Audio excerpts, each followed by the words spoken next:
उपाध्याय जी, महामहिम राष्ट्रपति का संयुक्त सदन को संबोधित करना और उसके बाद इस सदन और उस सदन से भी धन्यवाद ज्ञापित करना इस देश की अपनी एक लोकतांत्रिक परंपरा है। हम भी अपनी ओर से और अपनी पार्टी की ओर से महामहिम जी को धन्यवाद देते हैं। लेकिन जहां तक उपाध्याय जी, हम सब जानते हैं कि केंद्र सरकार के जो नीतियां और कार्यक्रम है उसका बखान होता है महामहिम के श्रीमुख से, लेकिन बड़ा दुख होता है ये सरकार देश की जनता के सामने तो झूठ बोलती थी और उपाध्याय जी राष्ट्रपति महोदय के श्रीमुख से भी झूठ बोलने में कोई कसर नहीं रखी। अरे असत्य के लिखने, असत्य लिखने। उपाध्याय जी, मैं वहीं से शुरू करूंगा जहां से आदरणीय मधुकर जी ने शुरू किया था, नहीं शुरू किया था, डिस्टर्ब कर। उपाध्याय जी, 30 जनवरी को राष्ट्रपिता बापू की पुण्यतिथि थी और आज हम 150वीं उनकी वर्षगांठ भी मना रहे। और जो घटना आगरा में हुई है उस घटना की मैं अपनी ओर से पुरजोर निंदा करता हूं, वासना करता हूं और केंद्र सरकार से मांग करता हूं कि अगर वास्तव में आप बापू के राह चलने की प्रयास भी कर रहे हो, हालांकि नहीं मानते हो आप, आज तक गौडसे की आलोचना नहीं की आपने, लेकिन अगर जरा भी बापू के लिए दिल में सम्मान है तो ऐसे संगठन पर आपको रोक लगा देनी चाहिए, उस पर हमेशा हमेशा के लिए उसको स्टे कर देना चाहिए।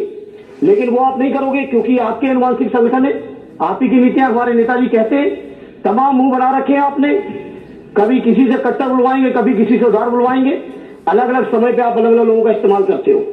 उपाध्याय जी, महामहिम के राष्ट्रपति जी के भाषण में बापू से शुरू करके बाबा साहब भीमराव अम्बेडकर, डॉक्टर राम मनोहर लोहिया जी का पुरजोर जिक्र किया, सत्ता पक्ष के वक्ताओं ने भी जिक्र किया, लेकिन बाबा साहब भीमराव अम्बेडकर ने जो संविधान बनाया उस संविधान में जो प्रावधान किए, मैं उसी पे आना चाहता हूं। 5 सालों के अंदर बाबा साहब भीमराव अम्बेडकर के बनाए हुए संविधान की जितनी धज्जियां एनडीए की सरकार ने उड़ाई हैं कभी नहीं उड़ी।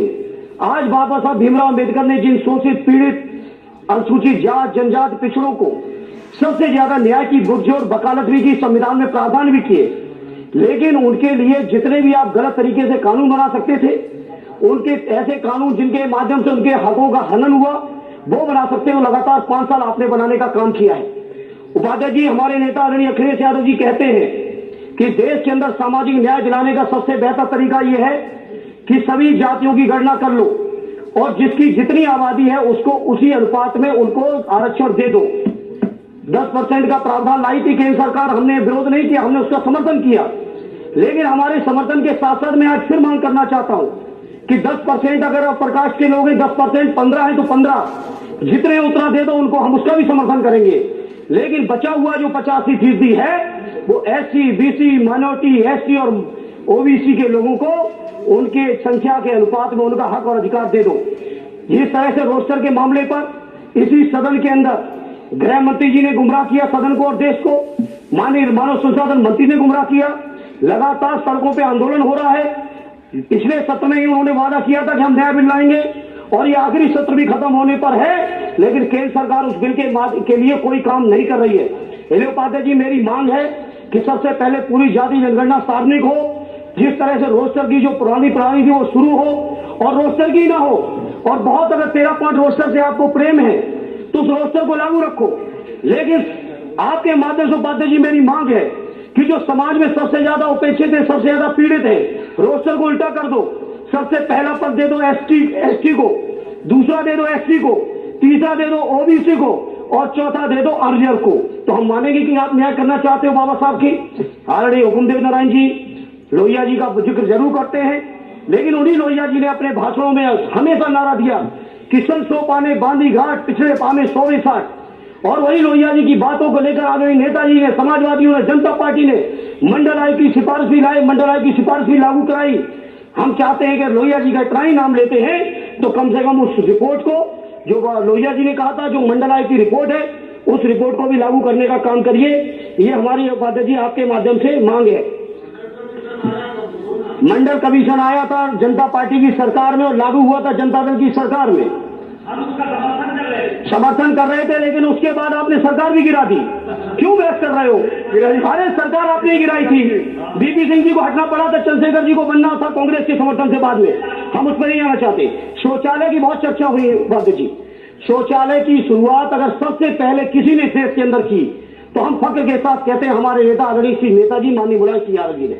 जब 1990 में पहले मुख्यमंत्री बने उसी समय से शौचालय बनाने की शुरुआत, जो उत्तर प्रदेश के पुराने नेता हैं उनको जानकारी होगी, सबसे पहले शौचालय की शुरुआत उन्होंने की। आज शौचालय जरूर बन रहे हैं, हम इस बात से इनकार नहीं करते कि शौचालय नहीं बन रहे, लेकिन वो शौचालय ऐसे बन रहे हैं कि उसमें पानी का भी इंतजाम नहीं है।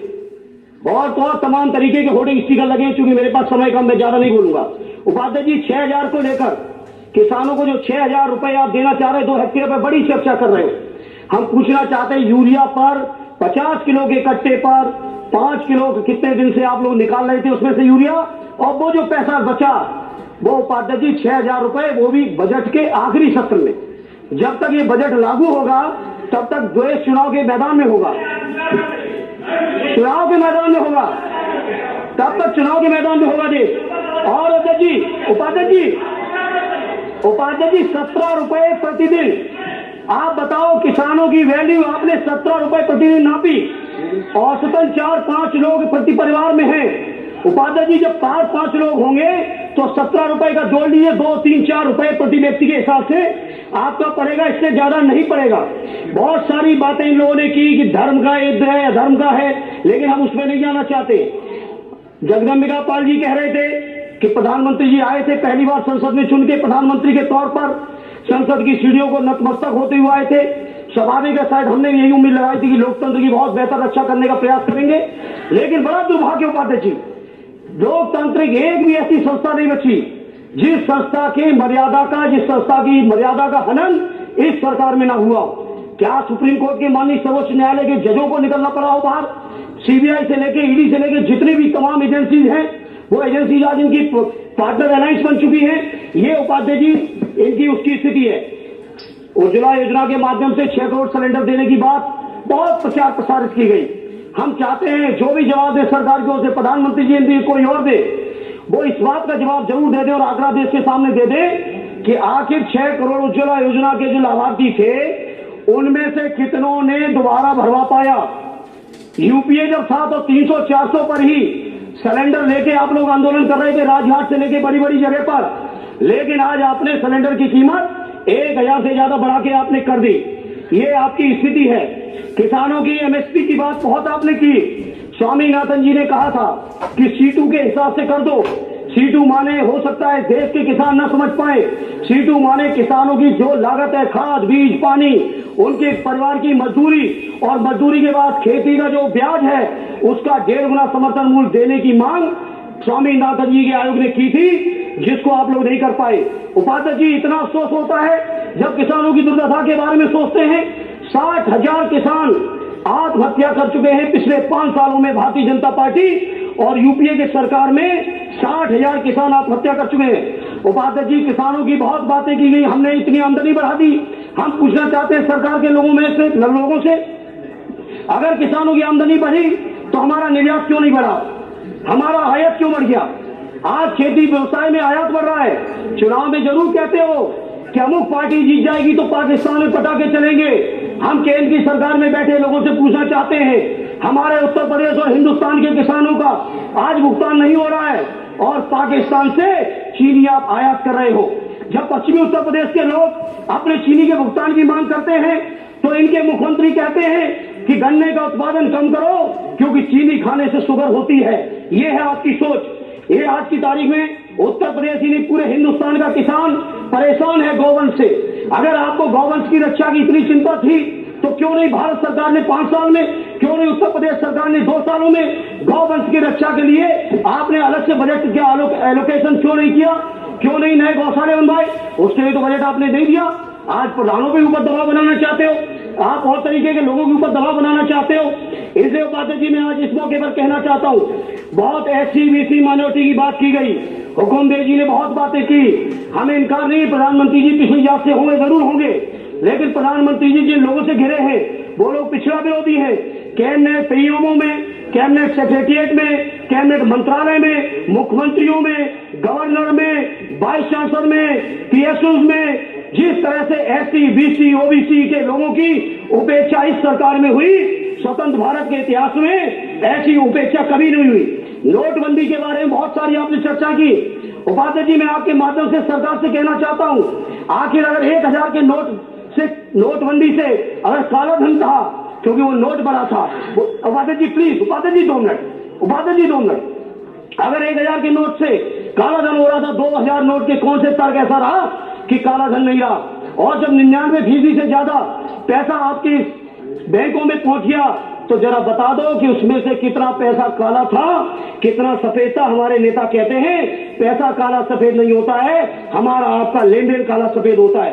जीएसटी के यही हाल है, व्यापारी पूरी तरह से उपाध्याय जी चौपट हो चुके हैं। इसलिए इस मौके पर मैं आपसे, उपाध्याय जी आज तो मौका दे दीजिए, उपाध्याय जी आज दे दीजिए मौका, बहुत गंभीर मामला है। और संभवतः उपाध्याय जी एक और बहुत महत्वपूर्ण बातें कर रहा हूं, उपाध्याय जी पॉइंटेड कर रहा हूं, ज्यादा नहीं कह रहा हूं। उपाध्याय जी, अटेवा के लोग आंदोलनरत हैं। देश के अंदर तकरीबन 13 लाख लोग हैं जो पुरानी पेंशन से पीड़ित हैं। उनकी पुरानी पेंशन चाहते हैं, नई पेंशन से पीड़ित हैं। उनकी उपाध्याय जी सरकार में आपके माध्यम से कहना चाहता हूं कि उसकी मांग को स्वीकार कर लो। आंदोलन बहुत चल रहा है, 13 लाख कर्मचारी हैं। इसी तरह से साक्षरता प्रेरक 5 लाख से ज्यादा आपने बेरोजगार कर दिए। हम चाहते हैं चाहे कोई योजना लाइए, एक तो उनका मानदेय भी बढ़ाइए और मानदेय बढ़ाने के साथ साथ उनको आगे का भी काम दीजिए। इसी तरह से फेलोशिप का मामला है, और उत्तर प्रदेश के अंदर विशेष तौर पे शिक्षा मित्र, जो 1,72,000 शिक्षा मित्रों को हमारी सरकार ने, माननीय अखिलेश यादव जी ने उनको परमानेंट टीचर बना दिया था। टीचरों की देश के स्कूलों में कमी है, आज भी 10 लाख से ज्यादा कमी है उपाध्याय जी। हम चाहते हैं उस शिक्षा प्रेरकों को भी कुछ काम दे। और इसी के साथ साथ उपाध्याय जी बहुत सारी हमारी मांगे हैं। नमामि गंगे की बात आपने की, लेकिन बड़ी जिम्मेदारी से कह रहा हूं, प्रधानमंत्री जी के क्षेत्र में गंगा जी तो साफ नहीं हो पाई, हमारे नेता आदरणीय अखिलेश यादव जी ने बड़ा साफ जरूर करने का काम किया है। जिन गंगा मां ने उन्हें बुलाया था, उन गंगा मां को भी नहीं साफ करा पाए, क्योटो भी नहीं बना पाए बनारस को। इसलिए हम कहना चाहते हैं, जो काम आज हमारे सरकार कर सकती थी की, नफरतें फैलाने के लिए बड़ी जिम्मेदारी से कह रहा हूं उपाध्याय जी, देश की तमाम विभूतियों ने पद्म श्री से लेकर तमाम बड़े बड़े सम्मान वापस किए, क्योंकि भारतीय जनता पार्टी जो अलगाववादी, जो नफरत फैलाने की नीति थी, उसके विरोध में उन्होंने लगातार बहुत सारे हमारे विद्वानों ने अपने वो भी वापस किए। महंगाई के आज चरम पे है उपाध्याय जी, महंगाई की जिस तरह की बातें की गई थी, आज बताओ डीजल और पेट्रोल का दाम 2014 में जब आपने चार्ज लिया था उस समय क्या था, रसोई गैस का दाम उस समय क्या था, और आज आपने कहां ले जाके खड़ा कर दिया, जबकि उस समय प्रति बैरल महंगा था और आज नहीं है। इसी तरह से उपाध्याय जी बहुत सारी बातें की, सीमा की सुरक्षा की, 300 से ज्यादा हमले बाहर से हुए, पाकिस्तान से हुए। और आज मैं फख्र से कहता हूं, हमारे नेताजी जब देश के रक्षा मंत्री थे तो उन्होंने सियाचिन के सीमा पे खड़े होकर फायरिंग कराई थी पाकिस्तान से। ऐसा कोई रक्षा मंत्री आपके सामने नहीं कर पाया। आप राफेल पे आप बदनाम हो गए। हमारे इस समय सुखोई का समझौता हुआ था, बताओ सुखोई में कोई आज तक कमी निकाल पाया हो? इन्हें बात जी बहुत सारी बातें थी।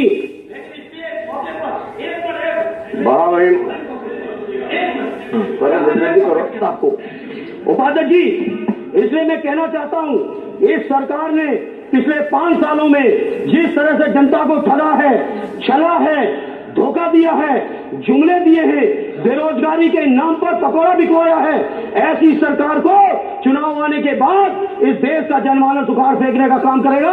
बहुत बहुत धन्यवाद।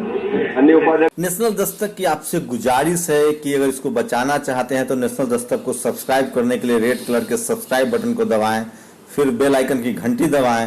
नेशनल दस्तक को बचाने के लिए बहुत जरूरी है कि हर खबर को शेयर करें, लाइक करें, कमेंट जरूर करें। नेशनल दस्तक की आपसे गुजारिश है कि अगर इसको बचाना चाहते हैं तो नेशनल दस्तक को सब्सक्राइब करने के लिए रेड कलर के सब्सक्राइब बटन को दबाएं, फिर बेल आइकन की घंटी दबाएं।